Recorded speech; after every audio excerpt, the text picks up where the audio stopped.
Good afternoon. Welcome to the Senate Committee on Growth and Infrastructure. Madam Secretary, please call the roll. Senator Hammond? Here. Senator Hansen? Here. Senator Pizzina? Vice Chair Spearman? Here. And Chair Harris. Thank you, and please mark Chair Harris present when she arrives. She's in another committee presenting another bill. A couple of housekeeping items, and one of them is if you have one of these, please put it on silent, turn it off, or do something else so it doesn't sing the Star Spangled Banner at the most inopportune time. And what I usually do in commerce is just remind everybody of a little-known fact, and that is pursuant to NRS 218E.085. It is unlawful for anyone to knowingly misrepresent facts when testifying before a legislative committee, and anyone who does so is guilty of a misdemeanor. The chair or any member of the committee can always ask for documentation or proof to prove your point. And so I think I've taken care of all of the housekeeping items. We're down to the wire, so why don't we get started? We'll start with Assembly Bill 151. Assemblywoman Anderson. You have some co-presenters as well? Huh? Okay, all right. Okay. Yes, we need him up there. I have a Okay, begin when you're ready. Thank you so much. Thank you, first of all, for having this hearing today. I know that time is of the essence, and so I will try to be as quick as possible. My name is Natha Anderson. It is my honor to represent Assembly District 30, which is the heart of Sparks. It is also my honor to be a second-generation University of Nevada, Reno alumna. The UNR will soon be celebrating their sesquicentennial 150th anniversary, and so AB 151 is actually proposing to do a license plate in honor of that.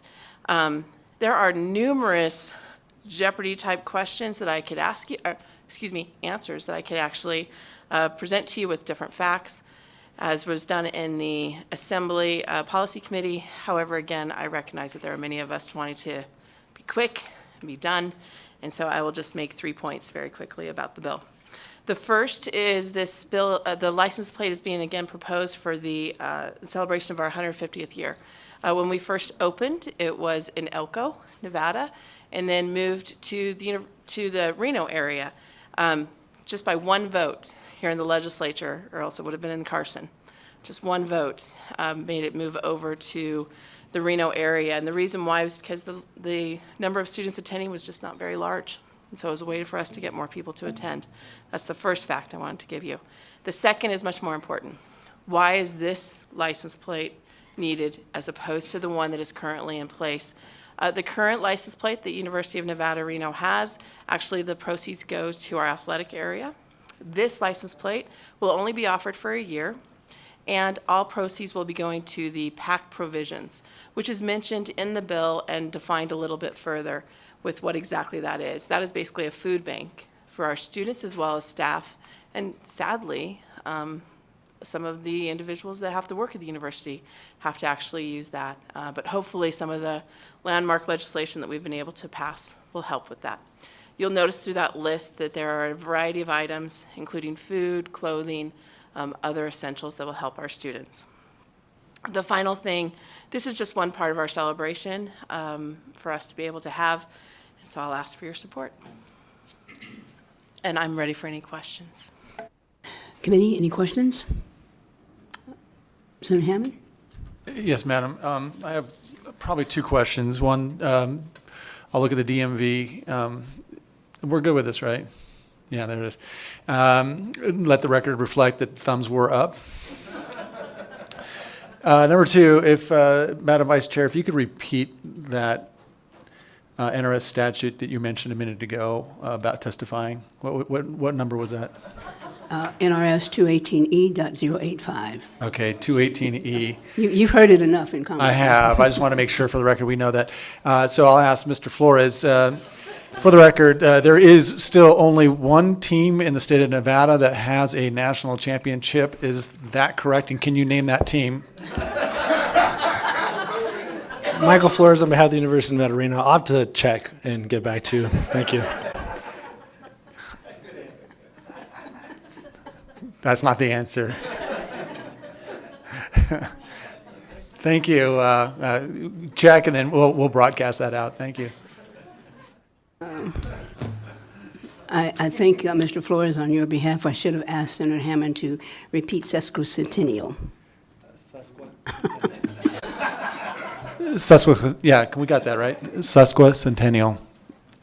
Thank you. Yeah, and it's not really a question, but please take these comments to President Sandoval. He was governor when we did the same thing for the state of Nevada, and tell him he has a track record. I'm not sure where he's going to go next to have a sesquicentennial license plate, but, you know, I'm there.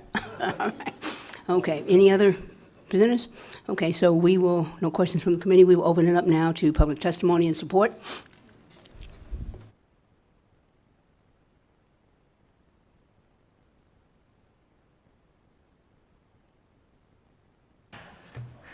Thank you, Vice Chair, members of the committee. For the record, Amanda Brazo on behalf of UNLV. And contrary to popular belief, we are in support of this bill. Thank you. Todd Inglesby, President of Professional Firefighters Nevada, and we're supporting this bill. Thank you. Thank you. Anyone else? Don't see anyone in Las Vegas, BPS. Anyone on the phones? Thank you, Chair. The line's open and working. However, there are no callers to offer support testimony at this time.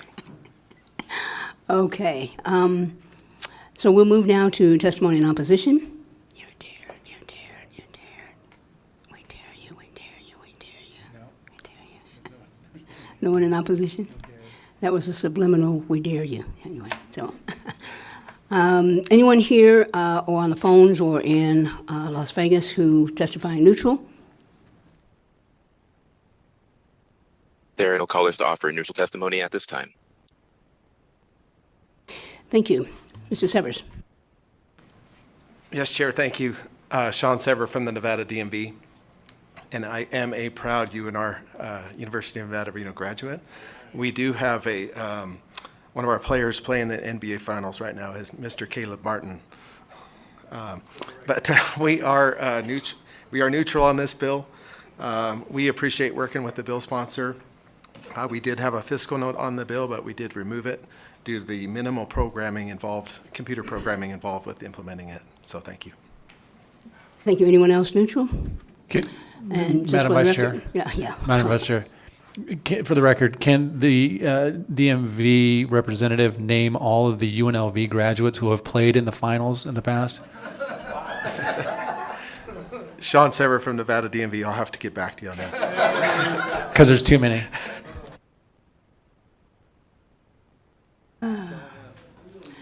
I'm so sorry. I walked into the wrong room. I thought this was Committee on Growth and Infrastructure. Had no idea that there was someone auditioning for the next late night show. But anyway, film at 11. So, Assemblywoman, you have additional comments? Okay. All right. So we will now close the hearing on Assembly Bill 151, and we'll open the hearing on Assembly Bill 304. All right.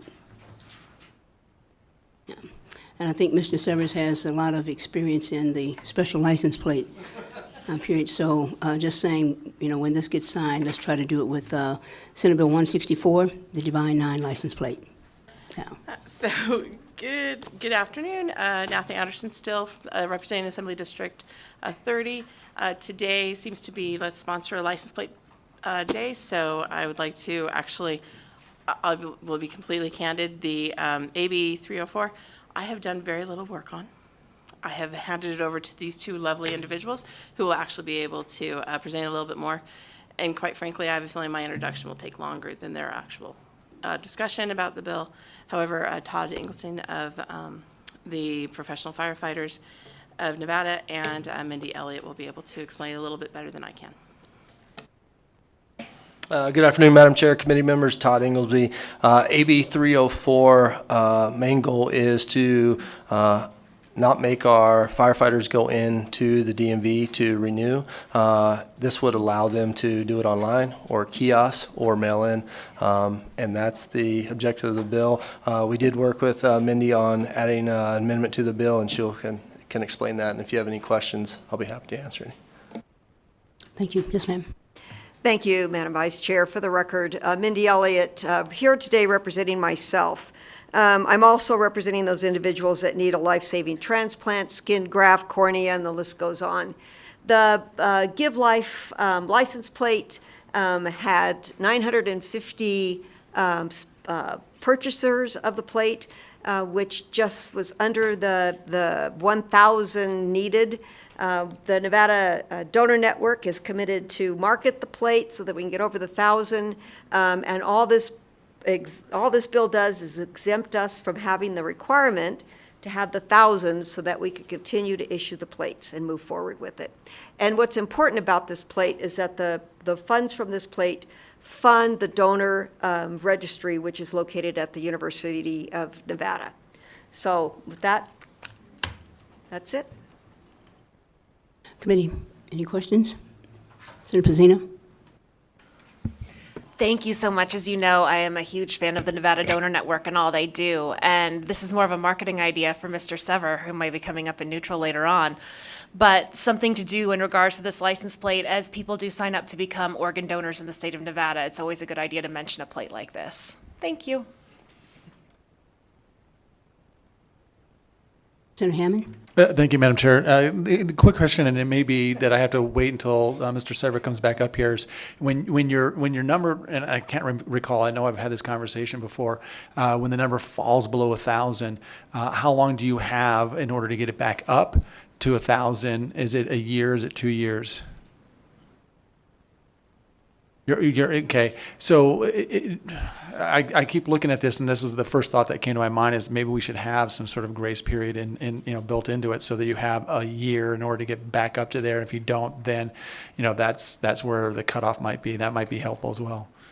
Through you, Madam Vice Chair, to Senator. Just go to Durrett. Thank you very much. Senator Hammond, I couldn't agree more.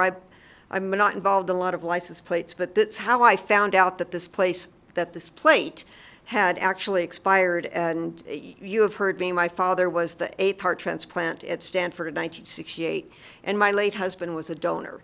And so I wanted to honor both of them and get a plate, and then I went to the DMV and found out that the plate was non-existent. And then I made a phone call, and next thing I know, I'm working with DMV, and it was too late to get a BDR, and so Assemblywoman Anderson was gracious enough to allow me to amend this bill. But you're right, if we had something built into some of these plates as they're issued, it would make some sense. It would give the person or the entity time to market.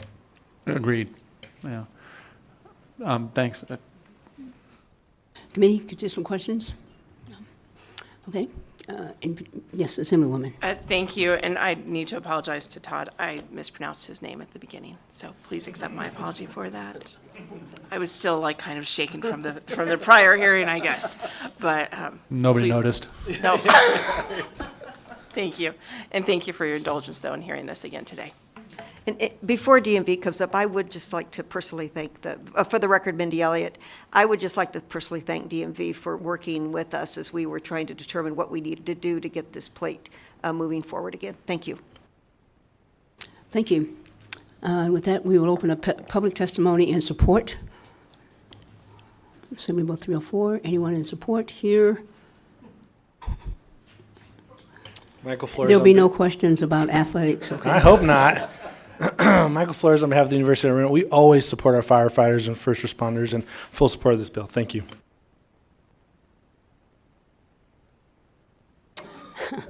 I don't see anyone here.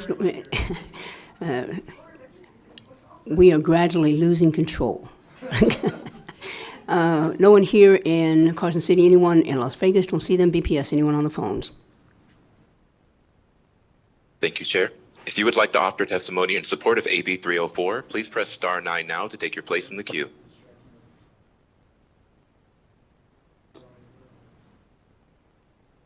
There are no callers wishing to offer testimony in support at this time. Okay, thank you. Anyone here in Carson City? Opposition? Don't see anyone in Las Vegas. BPS. Anyone on the phone lines? If you would like to offer opposition testimony to AB 304, please press star 9 now to take your place in the queue.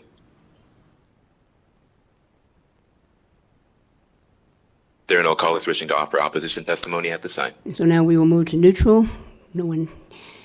Mr. Severs, I'm glad you're coming up because I have a question for you.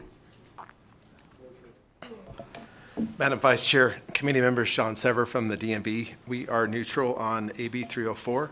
Appreciate working with the bill sponsor and also the Donate Life organization.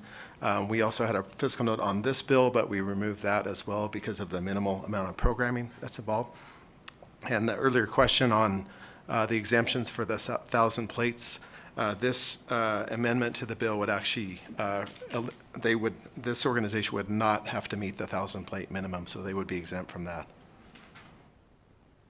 Thank you. So I just had another question on the cost, or the part of the bill says that firefighters will not have to go in to renew the license plate. So we had another bill that modernizes DMV. And so a lot of that, I don't know, was that included in, the non-paper, so you can do it online? So would this be included in that, or is this separate from that? Yes, Sean Sever from the DMV. That is true, Vice Chair. Our goal is to keep people out of our offices. It's not that we don't want to see people, but with our transformation, we think it's going to be easier for people to do business online, and that goes for the firefighters as well. Same concept. Thank you. And I see that the chair has arrived, and I'm going to turn the gavel back over to her with the caveat. We almost had full control, with one exception. My colleague to the right could not help himself, so. Scott Hammond was trouble? What? I'm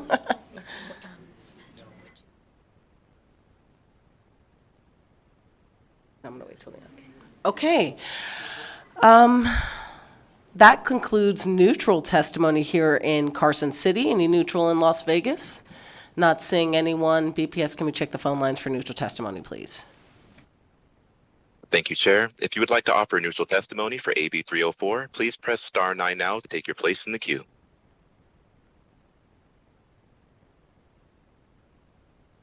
There are no callers wishing to offer neutral testimony at this time. Okay, thank you. I'll go ahead and close out the hearing then on AB 304 and open up a work session on AB 151 and 304. We will put them on a very quick consent calendar. We just heard them, so you should have had opportunities to ask as many questions as you'd like. Do we have a motion to do pass? As amended. Okay, we've got a motion from Senator Pizzina, a second from Senator Hansen. Any discussion on the motion? Not on the motion, but on the actual merit of the one bill. I was waiting for an answer to come back, and I haven't got that answer yet. All those in favor? Aye. Aye with the reservation. Anyone opposed, nay? All right, motion passes unanimously. One reservation for Senator Hammond. Yeah. Senator Hansen, would you like to take the floor statement for 151? Yes.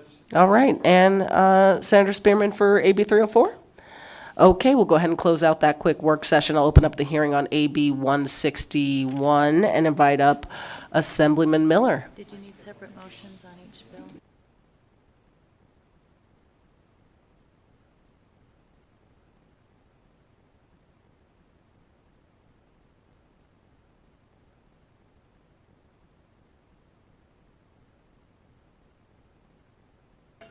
Thank you, Chair Harris and members of the committee.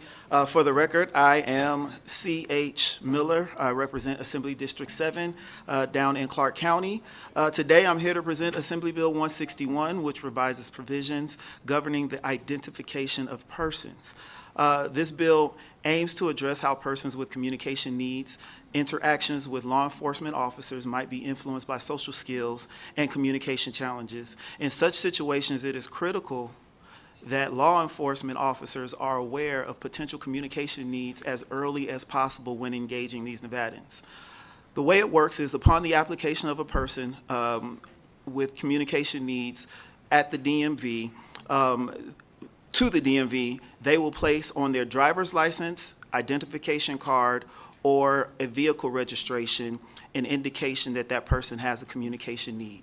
It will be an opt-in option, so they'll be able to opt in whether they want it on their driver's license or their vehicle registration or both.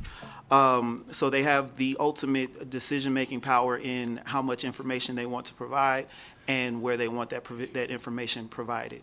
The goal or the heart of this bill for me, real quickly, was just I had received a phone call from a friend of mine whose son was being arrested, who was autistic, or who is autistic, and was arrested based on misunderstanding of how he was interpreting what was happening with law enforcement at the moment.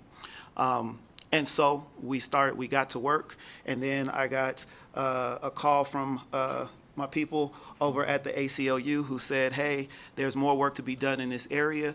Also, Assemblywoman Shannon Bilbray Axelrod is working on a similar piece that's dealing specifically with hearing impairment. And so we thought that it would be great to put them together and make this one communication needs designation. With that, I will turn it over to Attar Hasibullah from the ACLU. He will close out the presentations and be able to stand for any questions as I go on and continue doing assembly work. Thank you. Thank you, Assemblyman. For the record, Attar Hasibullah, first name spelled A-T-H-A-R, last name H-A-S-E-E-B-U-L-L-A-H. I'm the Executive Director for the ACLU of Nevada. This presentation will be quite brief. It's probably the most simple one I will have spoken to you all about, maybe ever. So effectively what the bill does is it gives three options for those that have a communication need, and I'll go through why we changed that language momentarily. It gives the option to have a designation on your driver's license, your ID card, and or separately your vehicle registration. What's kind of peculiar is that in certain states where this has been adopted, for instance in Texas, the system is integrated, and so when you get on, for instance, if you get pulled over by police and they run your plate, there's one system that they see, and it shows what the actual designation might be if you have an impairment. They passed a similar bill recent years. In Nevada, you actually end up seeing three systems. This would only apply to the registration system, so it's primarily going to be utilized during traffic encounters. The reason why this was important from our vantage point is because we've received pretty consistent complaints from individuals who have said that they were pulled over and they either had they were either neurodivergent or they may have been deaf, and they found themselves to be sort of handled more roughly, but the officers at the time was discovered that they did not know that the individual had any level of a communication need. So when we brought this bill forward, we spoke with the PPA, we spoke with the Managers Association, we spoke with various police departments. They were all in support. Really what this is a tool just to give information. We were careful, though, in the way that we structured language. Some had asked why we didn't include a specific diagnoses. And part of the reason for that is we wanted to preclude the ability for confidentiality to be broken with respect to what somebody's specific condition is. We don't want a registry of sorts maintained by the DMV of what someone's communication need might be. Second, and just as importantly, we wanted to make sure that individuals could opt in at different levels to what they wanted. So if you have someone who's a driver, they may want to opt in for their driver's license and for their registration. They may not want to opt in on a registration because they might not have a vehicle. So this would all go through the DMV. We specifically used the phrase initially, communication impairment, per the request of some within the disability communication. That was changed to communication need, and so it would just create a flag. On the back end of it, there was a fiscal note at first. That fiscal note has since been removed. I believe Mr. Sever's here to potentially confirm that as well. The implementation date for the registration would be delayed, potentially up to an additional 2-year period as the DMV is undergoing modifications. So this would preclude that. Now, I will say this is the first step. The feedback that we had, I mean, everybody was in support, but the feedback that we've had was, can we expand this to scope? That's something that we'll look to do maybe next session or in the future. There's challenges right now with respect to doing that because the administration of scope and the actual technical associations with inputting and making modifications are done differently department to department. So we don't want to bind a rural district if they have to outsource it to the same thing that an urban district might be able to do in-house right now. So that'll be potentially explored. It's one of the areas of strong agreement. It seems like everybody was in support of this. And with that, I'm happy to answer any questions. Committee members, questions? Senator Hammond? Thank you, Madam Chair. Always good to see you, Tara. And I noticed that during your presentation, you talked a lot about that you're very particular about the language you were using, and I'm glad you said that because I kept reading section 1.5, subsection 1 and 2 over and over again. I had a hard time with 2 because in 1, subsection 1, you talk about the application process, right? That somebody has to enter an application, but then in 2, it says here the department shall not require any person to disclose that the person is a person with a communication need. So you're asking for an application. So they don't tell you. They don't have to explain to you why they have a hearing impairment. How does that work then? They just go by their request. Senator Harris, through you to Senator Hammond. You can go directly. Thank you. Senator Hammond, for the record, Tara Hasibullah, ACLU of Nevada. The practical element and why we included the language not require was because there was concerns based out of the community as a whole that that if that mitigating language was not included, the DMV would effectively, or the state would have some level of authority to require individuals that fall within these parameters to make that disclosure at the DMV. So it sort of is a stopgap measure to prevent requirement of that disclosure. The DMV could still ask, right? And their application, as they frame it up, can leave a box there that says, do you have a communication need and do you want that flagged? But it doesn't require disclosure of that, and that's where that kind of mitigating step came from. The concerns that we had with respect to requiring disclosure were rooted in other communities, and there's sort of been national, and we've seen some of that as well. So should anybody pick this up, hopefully they hear this loud and clear that the point of this was not to create any sort of registry of people that might have a communication need. It is to literally make encounters safer for those who are differently abled, regardless of what their communication need may be. Okay, well, that explains. I mean, I think that's clearly where you're talking about the language is very carefully crafted to do that. Okay, well, I appreciate that. Thank you. Thank you. Senator Spearman? Thank you, Madam Chair. And so I don't know if this is a question as much as it is a statement, but one of the things that I think that we are lacking, and that is training for law enforcement officers as to how to handle these types of situations. Not trying to blow up the bill, but I would hope that, next session or somehow there's got to be a mandate for people that are in law enforcement to get trained. Very unfortunate incident that happened in one of the cities in southern Nevada, where a woman who was deaf and was signing, and the officer handcuffed her. And so we have to, along with this, we have to make sure that there's training for not just law enforcement, but first responders, because I think we do them put them in a very injustice and precarious situation when we do that. Second thing, wanted to ask, and maybe Mr. Severs can answer this, but we see people with the blue placard, and it's a handicap placard. We don't know what that handicap is. So is there any way that the same way that we do the handicap placard, perhaps the people who have this on their license or their driver's license somewhere could just use that? And then if they choose to divulge, because I'm concerned also about HIPAA, but if they choose to divulge, then that could be it. And so that could be a way that we could seamlessly integrate this new piece with that which is already existing. For the record, Tara Hasibullah, ACLU of Nevada. Senator Spearman, with respect to the first point on training, that was a consideration early on. I think one of the things that everybody kind of sort of agreed to do during the interim was try to work with the departments voluntarily to have these trainings input. Obviously, we recognize there's still certain levels of training gaps, that might exist, and it shouldn't always result in litigation if it's just a conversation that we might be able to have. But we think this will be a good step, at least as this process is rolled out, to be able to kind of get to a place where that becomes much more readily visible, implemented, and voluntary on the department's end without mandating it. Obviously, if we come back, 2 years from now and we make that request, if nothing was implemented and there's confusion about it, it's a challenge. But one thing that we have heard, including in a situation this was referenced, because we've overlapped on some of these same individuals that have come to us. And one of the key points there was that it appeared that when directives were given from outside of the vehicle, there was no understanding that the individual was or was not compliant. And so the piece that we added specifically with respect to the registration, we're hoping alleviates that. With respect to your second point, we had initially tinkered with the option of like, is there something you can put on a license plate? But the challenge that we ran into in terms of visibility from outside of a vehicle was, does that subject an individual to more potentially predatory action? They may just want to have it when the police are pulling them over, and they may not want anybody else in the community to know, right? So from a standpoint of confidentiality, to your point, not only about HIPAA, but just their basic privacy requests that the individual might have, it might end up having sort of a chilling impact on their desire to do that if they're driving around and there's a flag on their vehicle versus just within their registration, which is only going to be visible upon being pulled over. Thank you. And my point for that was, is there a way to integrate what is already there, the blue handicap placard?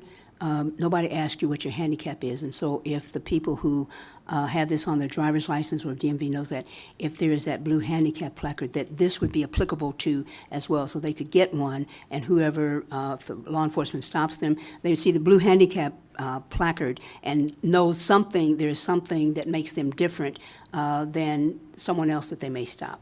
For the record, Atar Hasibullah, ACLU of Nevada, one of the things that we heard Senator Spearman from the community was, again, because there is not always a desire to share, specifically, like we included a portion in here which speaks to neurodivergency, right? It's not an auditory issue as much as it is a neurodivergency issue. Some individuals are concerned there that they don't want that information shared, right? And having, in many instances where the handicap placard is given out, it's for a physical disability. When we're dealing with auditory issues and or neurodivergency issues and things that may be invisible, there was some concern on the back end of it. But we're happy to work with the DMV as this gets explored from the registration standpoint to be able to work through that. We think at this point this is the most limited fashion that solves for the most amount of issues without risking individuals' confidentiality and right to privacy in that regard.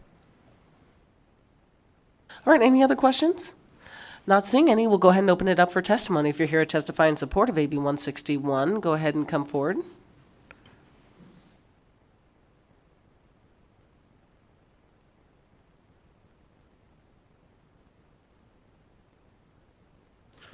Thank you, chairs and members of the committee. My name is Dakota Hoskins, DAKOTAHOSKINS. I'm the political director for SEIU Local 1107. SEIU supports this bill. We think it's going to create more safety for Nevadans, and we urge your support as well. Good afternoon. I'm Aisha Goins, AESHAGOINS, and I am testifying on behalf of the NAACP Las Vegas and also on behalf of myself as a mother. This bill actually, I am the mother who called Assemblyman Miller at 5 o'clock in the morning because I didn't know where my son was. I am the mother who was afraid because her son had been locked up and shackled because he is on the spectrum. I am the mother who did not know where her son was for 16 hours. And so this bill is very, very personal to me. I'm not just urging your support. I want you to understand that as a mother of a child on the spectrum, there's nothing more important than him living a regular life and being able to show up places and people just see him as Anwar. And so when you're raising a child and they have disabilities and your only hope is that people just see him the way he wants to be seen and be treated like he is, this is one step that can ensure that I'm not getting a phone call because they mistaked my son for being non-compliant and then put on, because they still took him in, they still shackled him, they still took him in, and in his police report they said he was such a kind young man. And my son went through that, and so I urge you to support this bill. Thank you. Thank you for sharing your story, Ms. Goins.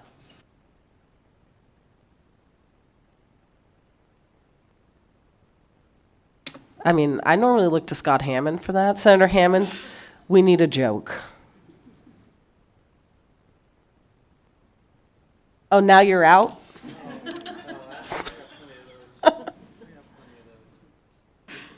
Okay, we'll go back to it. You done now? You're good? I'm going to try. Thanks. A man walks into a bar. Yeah. Ouch. Ouch, yeah.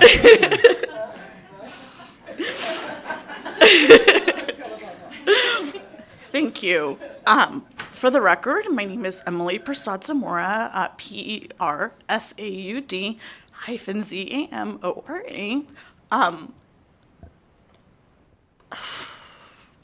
We're not in a rush, so take your time.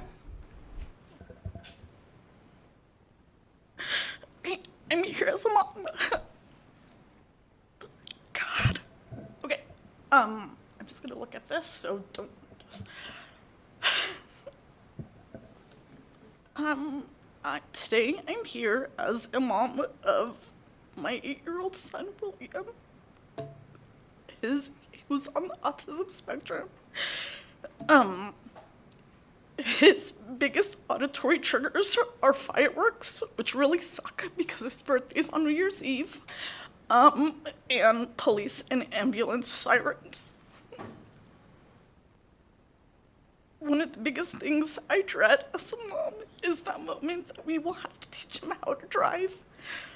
I'm not going to do that. That's going to be my husband, because I just can't.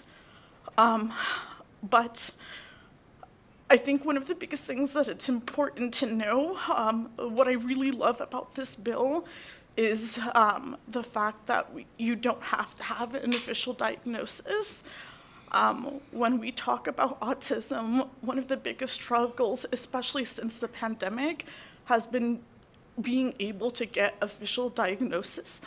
My son is in an IEP classroom for autistic children, and that has been one of the overall biggest struggles that a lot of the moms and dads talk about, is actually being able to get an actual diagnosis. So I think that's what I just wanted to point out, that I love this bill overall for so many different reasons, and that's personally one of my favorite parts about the bill. As a state, we need to do a lot more around autism, and that's a different conversation, but I really just wanted to uplift that particular part. Thank you. Thank you. Oh, just one second. Senator Spearman has something to say. I just want to thank you for acknowledging the blue memo, that's all.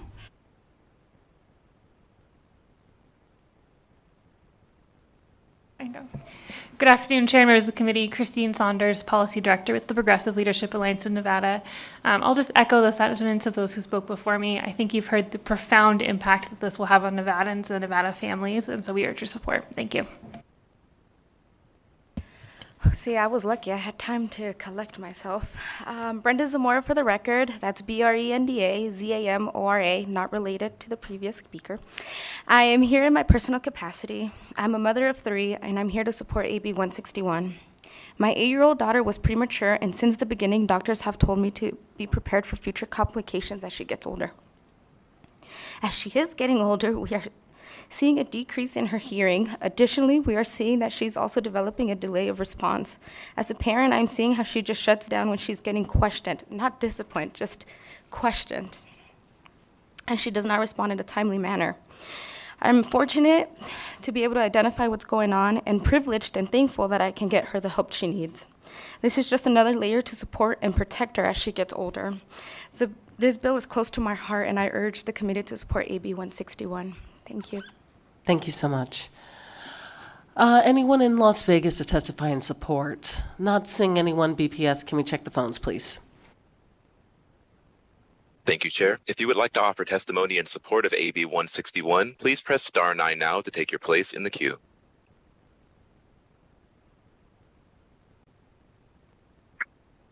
Good afternoon, Chair, members of the committee. My name is Catherine Nielsen. I'm the Executive Director of the Nevada Governor's Council on Developmental Disabilities, and I am happy to provide support today for AB 161.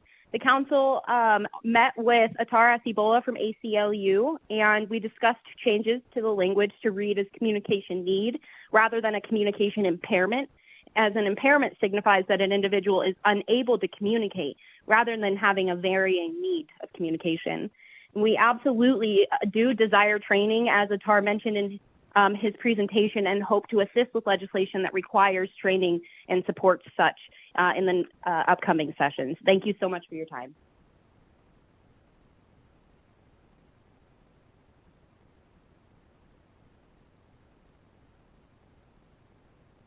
Hello, my name is Paula Luna, Operations Manager of Battleborn Progress.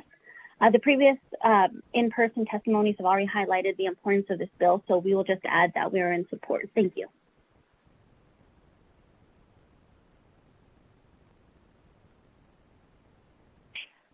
Good TGIF to you all, Madam Chair, Vice Chair, and the rest of the hardworking committee. This is Dora Martinez representing the Nevada Disability Peer Action Coalition. I would like to ditto the prior testimonies and Catherine Nielsen's and the Battleborn folks and people at ACLU. Thank you for working with us with this bill and adjusting the terminologies. And as Helen Keller once said, alone we only do so little, and together we can do a lot. And I thank Senator Spearman for underscoring the training for the officers, because they are kind people. They always stop me with my service dog when I'm approaching a manhole. There's a lot of construction here in Reno, Nevada, and they always help me. They don't need to see my ID. They just know that I am blind, and they are aware of Sarge, my service dog. So thank you and take care.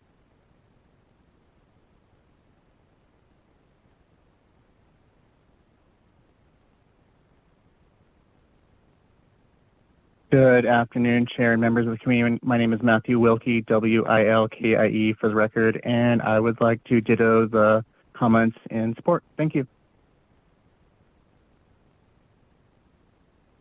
That concludes callers for support.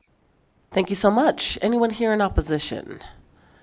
Anyone in Las Vegas? Not seeing any BPS. Can we check the phones for opposition testimony, please? If you would like to provide testimony in opposition to AB 161, please press star 9 now to take your place in the queue.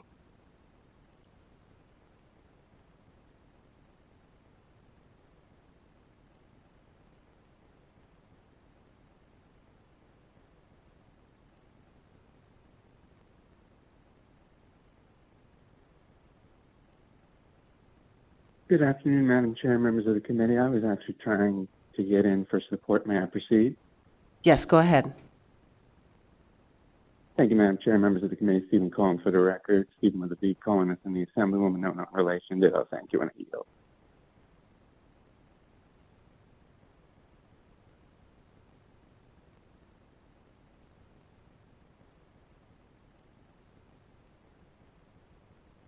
That concludes callers. All right, neutral testimony here in Carson.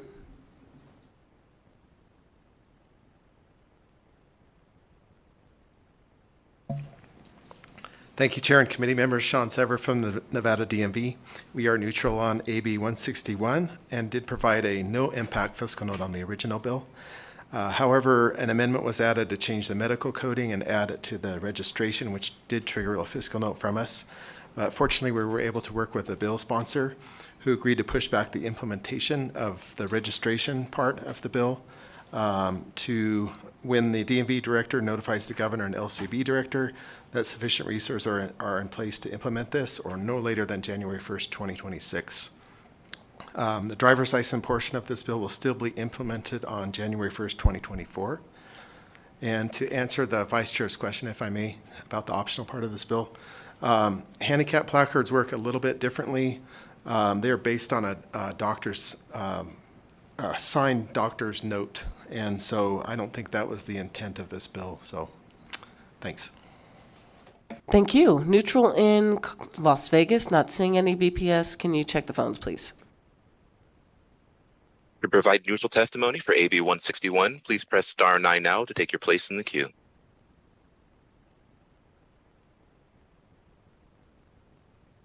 There are no callers to offer neutral testimony at this time. Okay, we'll go ahead and close out the hearing on 161 if that's okay. Just open it up for a work session unless you want to ruin that. For the record, it's RIC Okay. ACLU of Nevada. We Got it. thank you very much. And again, thanks to the committee. We know you're in a short timeline, and I will go ahead and articulate to the sponsor if you do choose to work session it right now. Well, I'm trying to. Thank you. All right.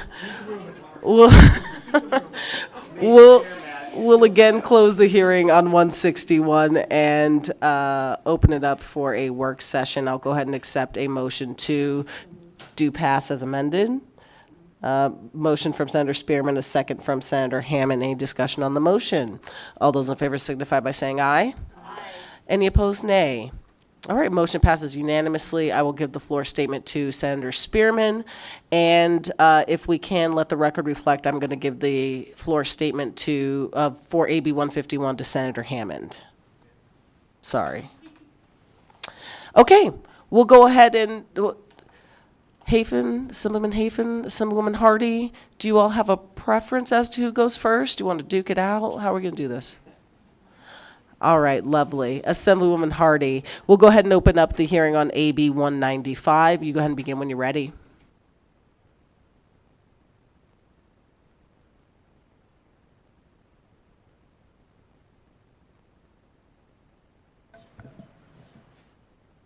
Thank you, Chair Harris and members of the Senate Growth and Infrastructure Committee. I'm Melissa Hardy, and I represent Assembly District 22 in Clark County, and I'm here today to present Assembly Bill 195, which revises provisions governing certain fees for driver's licenses.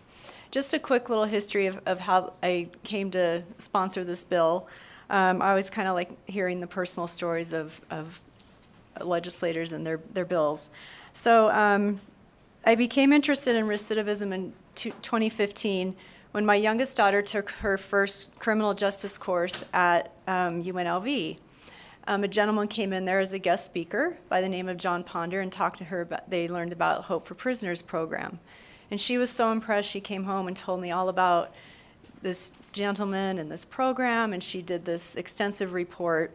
And so that kind of piqued my interest in this topic. Later, as I ran for office and began to serve my community, I started to look into what practical measures can be taken to assist those coming out of prison so that they have the tools they need to reenter their communities and lessen the likelihood of them reoffending and being incarcerated again. As we know, recidivism is a complex issue, but there are practical common sense measures that can be taken to help prevent and reduce it. One of these measures is providing formerly incarcerated individuals with the ability to obtain a driver's license. Identification is essential for accessing services, employment, and housing, and without it, many individuals struggle to reintegrate into society. Providing them with a form of ID can help them overcome these barriers and facilitate their reentry.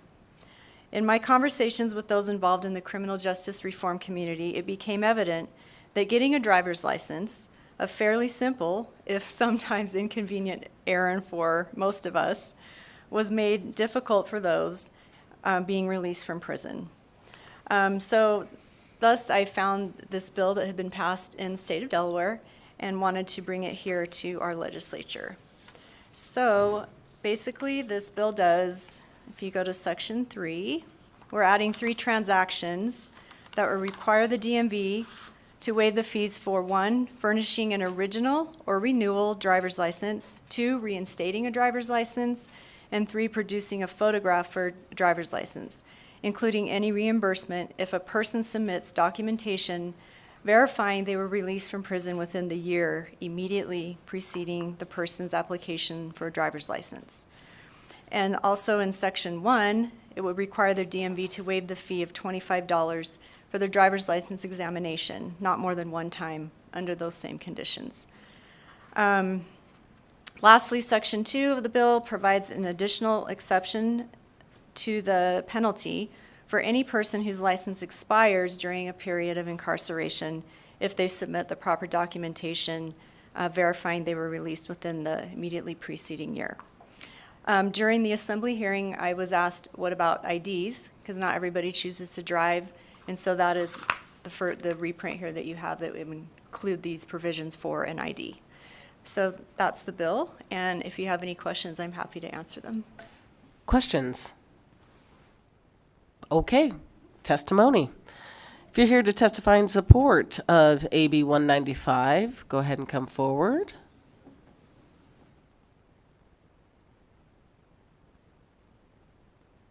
Good afternoon, Chair and committee members. My name is Katie Brandon. I'm the public health intern at the Fines and Fees Justice Center. We just like to say that having a driver's license increases access to transportation, which is key to preventing recidivism. We recently conducted a survey of nearly 400 currently incarcerated individuals in Nevada, and over 1/3 of them cited lack of transportation as a contributing factor to their incarceration. By helping people get driver's licenses when they leave prison, we can lower the risk of reoffending and returning to prison. Access to transportation is also essential to maintaining health in Nevada. Increased access to driver's licenses makes it an option for a person to get housing, work, childcare, and food, which all promote health. Extensive research has also shown that people who are incarcerated are more likely to have high blood pressure, asthma, cancer, arthritis, tuberculosis, hepatitis C, HIV, and other chronic health conditions. All of these conditions require extensive regular in-person medical care, which is so much easier if people are able to drive to their appointments, especially in rural Nevada. This bill will help people meet their needs so much quicker after release, so please support the bill. Thank you.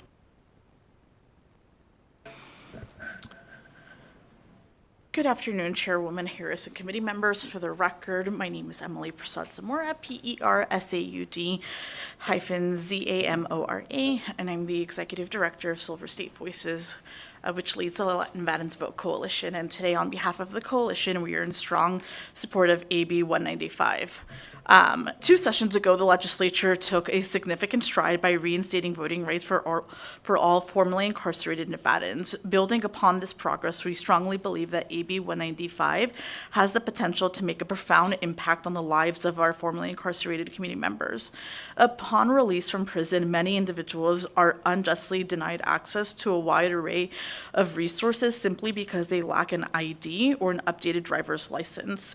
Having a driver's license or ID ensures that they have access to essential resources such as stable housing, opening a bank account, and equally important, the ability to register to vote and cast their ballot. Despite the progress made, formerly incarcerated Nevadans continue to face obstacles and limitations that not only prevent their full integration into our communities, but also perpetuate their disenfranchisement. AB 195 would eliminate this unnecessary barrier for all Nevadans. We thank Assemblywoman Hardy for carrying this critical piece of legislation, and I urge the committee to support AB 195. No ugly crying this time.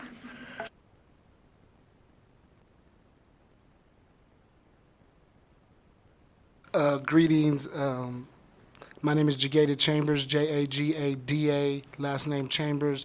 I'm actually the Rights Restoration Coordinator with Silver State Voices. A great deal of my work time is engaging folks in front of parole and probation, just really trying to relay the fact that you can vote once you come home.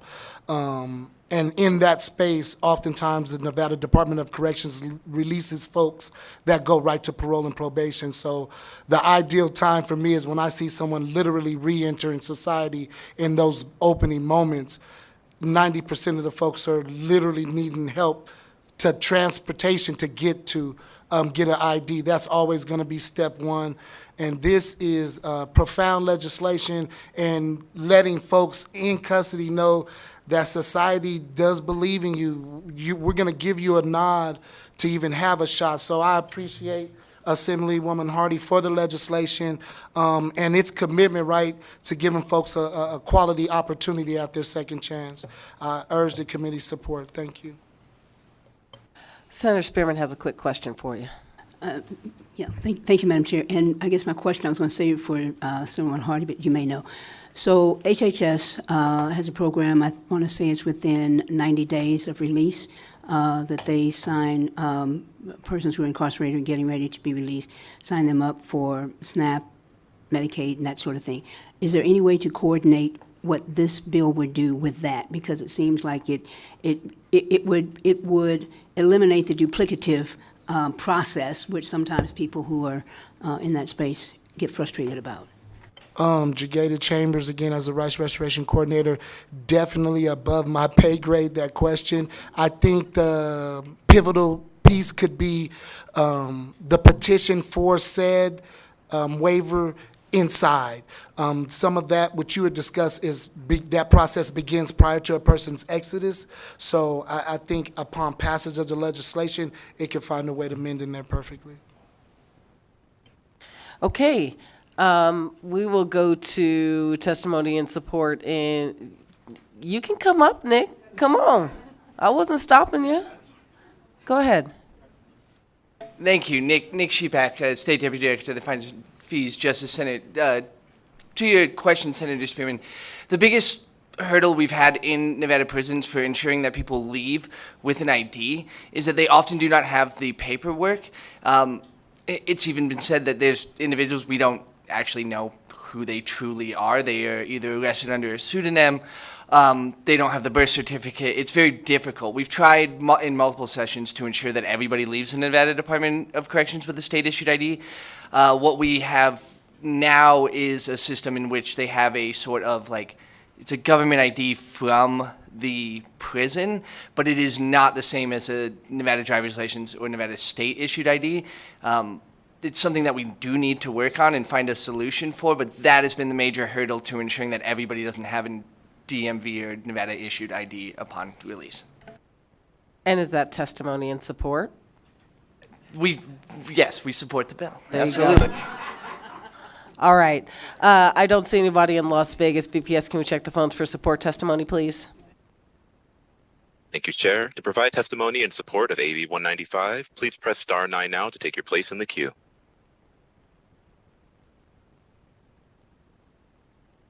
That concludes, there are no callers to offer testimony. Oh, excuse me.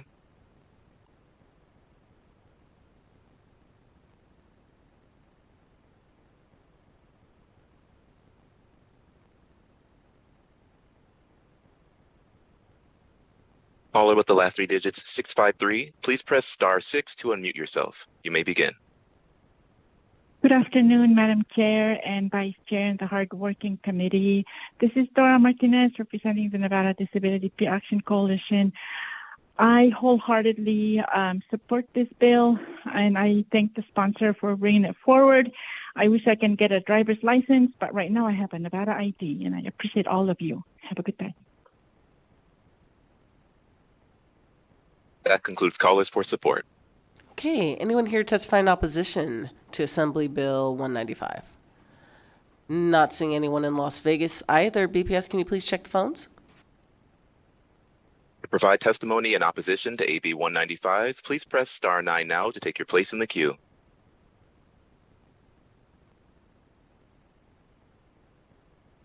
There are no callers wishing to offer opposition testimony at this time.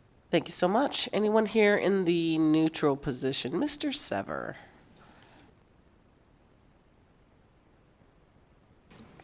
It's DMV day today. Thank you, Chair, committee members. Sean Sever from the Nevada DMV. We are neutral on AB 195 and understand the intent of the bill. Of course, we want to help people get back on their feet, and we appreciate working with the bill sponsor. We did provide a fiscal note with a revenue impact that would affect our license issuance, renewals, reinstatements, and card production fees. That's all I have. Thanks. Thank you. Neutral in Las Vegas, no one there. BPS, can we check the phones? To offer neutral testimony to AB 195, please press star 9 now to take your place in the queue.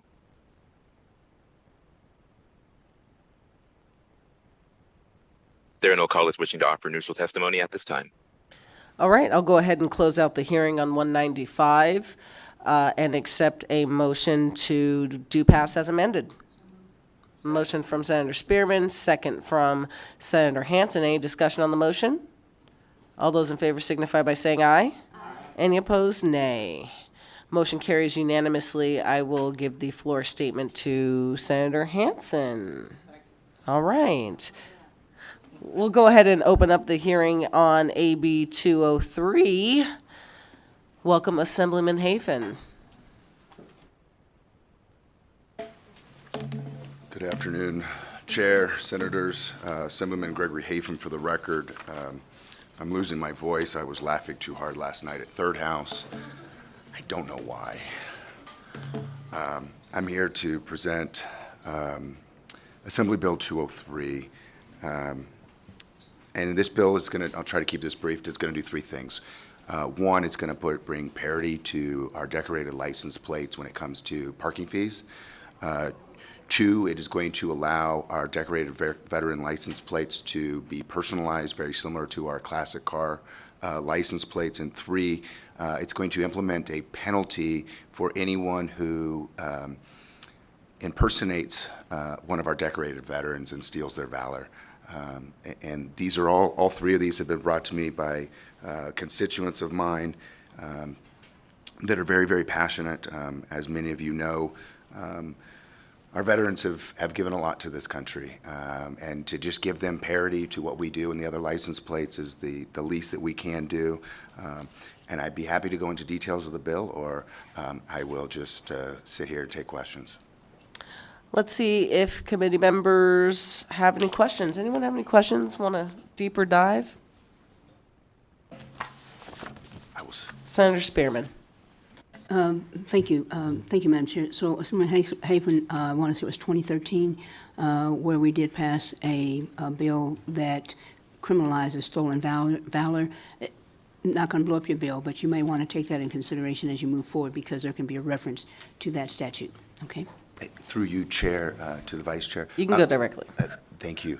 That's actually what we're doing, is we're increasing the penalties on that because it is important, and it just felt like the time was right to adjust those penalties.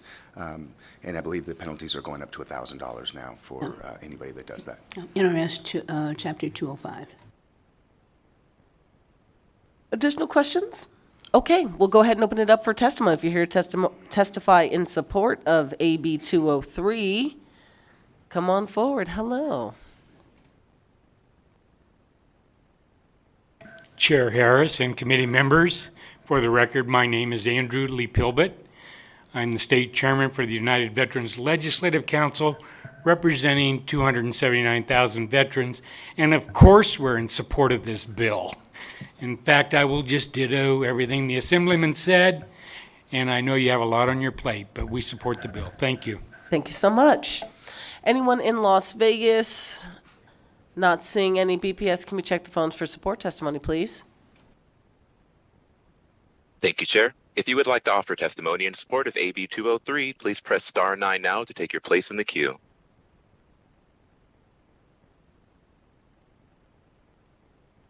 There are no callers wishing to offer support testimony at this time. Okay, anyone here in Carson City who'd like to testify in opposition? Not seeing any. Still no one in Las Vegas. BPS, you're up again. To offer testimony in opposition to AB 203, please press star 9 now to take your place in the queue.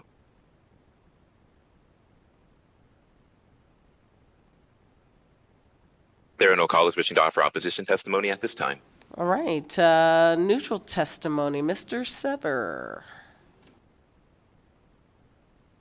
Thank you, Chair, committee members. Sean Sever from the DMV. Once again, happy to work with the bill sponsor on this one. He was able to move the implementation date back, which removed our fiscal note. Thanks.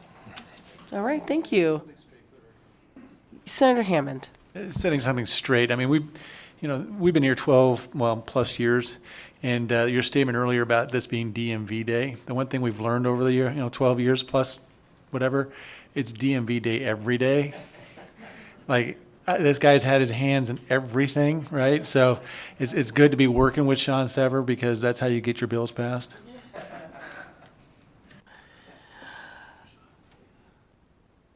I ditto that sentiment. Absolutely true.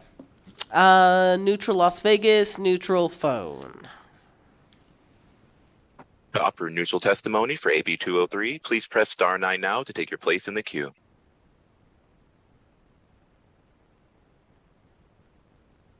There are no callers wishing to offer neutral testimony at this time. All right, I'll go ahead and close out the hearing then on AB 203 and open it up for a work session. Do we have a motion to amend to do pass as amended? Okay, we got a motion from Senator Spearman. I'll give the second to Senator Pazina. Any discussion on the motion? All right, all those in favor signify by saying aye. Aye. Any opposed, nay. Motion carries unanimously. I'll give the floor statement to Senator Spearman. And Mr. Sever, we will open up the hearing on AB 457. I cleared out the room, Chair. Sean Sever from the Nevada DMV. Thank you, Chair and committee members, for letting me present AB 457 to you today. This is a much-needed bill to help relieve some of the pressure on our license plate factory. Current law requires the DMV to reissue license plates every 8 years. The DMV efforts to reissue these plates has been strained due to the difficulty in obtaining necessary aluminum and sheeting material to manufacture the license plates. Conversations with our vendors have resulted in them telling us this could be delayed up to the next year and throughout the next 4 months for sheeting delays. We do believe that the legibility of most license plates may last longer than 8 years, and customers have indicated they don't necessarily need the new plates. And like myself, you might hang them up in your garage when you get them from the DMV. So in many cases, people don't need them. Customers and law enforcement will still be able to request new plates if they deem them to be unreadable. This bill simply removes the automatic reissue. We did add a fiscal note to this bill. However, it mirrors what we have submitted in our budget, which results in a reduction to revenue and expenses. And we appreciate you considering our request. I can answer any questions. Thanks. Okay, thank you, Mr. Sever. Questions? All right, Senator Pizzina, go ahead. Thank you so much, Chair and Mr. Sever. What would the process look like if someone wanted to get a duplicate plate? Is there a registration process online, or would they need to go into the DMV? How does that work? Yeah, Sean Sever from the Nevada DMV. You can order duplicate plates online, and that's what we encourage people to do. And as a follow-up, how long does that usually take to get a duplicate plate? Sean Sever from Nevada DMV. Right now, our plates are backed up a month or so something like that. Thank you so much. The only reason I ask, and those of us on the committee from Southern Nevada know how the sun tends to wash everything out. So having been a Nevada resident for over 2 decades, I do tend to need those new plates from time to time. So it's always good to know if they're not automatically coming. Thank you. I'll also note that I chaired the subcommittee that has jurisdiction over the DMV as well, along with Assemblyman Watts, and I know that this has been an issue for you all for quite some time, so I think we actually might get it done this time. All right. Yeah, Chair, if I may, Sean Sever from the DMV, if this bill passes, we might be able to get the plates out sooner. So thanks. All right. Okay, anyone here in Carson City to testify in support? Not seeing anyone coming to the table. No one in Las Vegas, BPS. Phone lines, please.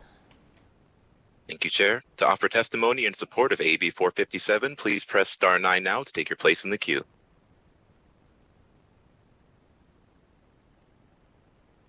There are no callers wishing to offer support testimony at this time. Okay, opposition testimony. In here, no one. Las Vegas, no one. BPS phones. If you would like to offer a testimony in opposition to AB 457, please press star 9 now to take your place in the queue.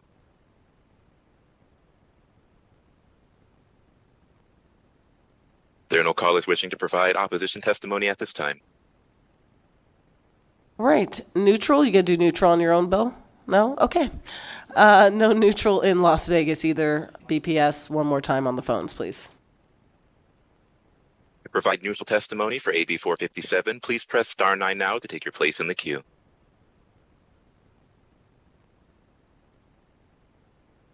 There are no callers wishing to offer neutral testimony at this time. Okay, we'll go ahead and close out the hearing then on AB 457, and I will accept a motion to do pass as amended. Just do pass. I will accept a motion to do pass. All right, we've got a motion from Senator Hammond, second from Senator Spearman. Any discussion on the motion? All those in favor signify by saying aye. Aye. Any opposed? Nay. Motion carries unanimously, and I will take the floor statement for this one. Okay, that concludes our bill hearings and work sessions for the day. And I will turn it over to public comment. Anyone here? Nope.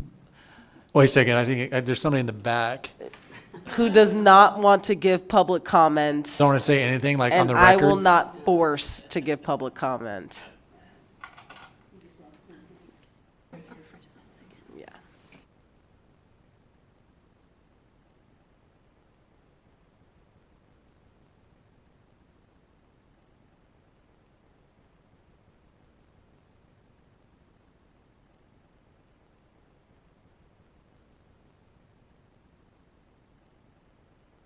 Public comment not in Las Vegas either. BPS, anyone on the phone who'd like to give public comment today? Thank you, Chair. There are no callers to offer public comment at this time. All right, thank you. We will be in a very brief recess. Sorry, y'all.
Okay, committee will come back to order, and we are adjourned.